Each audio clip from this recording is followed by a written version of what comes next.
Hey everyone, welcome back. In today's video, I'm going to show you 3 quick ways to free up RAM and make your PC feel faster. Is your PC feeling slow even though you have plenty of RAM installed? Windows might be using more memory than it needs. Our first fix is disable unnecessary startup apps. Press in your keyboard Ctrl, Shift and Escape. It will going to open your task manager. Into the task manager, you have to click on Startup Apps tab. Look for apps you don't need launching when Windows start.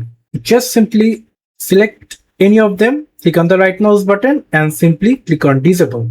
I already disabled it, that's why it's showing Enable. If you enable it, then you can simply disable it. So fewer startup apps means more free RAM and faster boot times. Our second fix is close memory-hungry background apps. Simply press another time Ctrl, Shift and Escape. Open the task manager and click on the process apps. Here it is, processes. Just simply maximize it and click on this memory column to sort apps by RAM users. If you find apps you are not using, select them and click End Task. I'm not using free download manager. Click on the right mouse button and click on End Task. Just be careful not to close important Windows process like Windows Input Experience, Microsoft Windows Search and Service Host. So be careful on it. Our fix 3 is turn off background app permission. Simply open the settings, click on apps, click on installed apps, click on advanced options, click on this any of the app,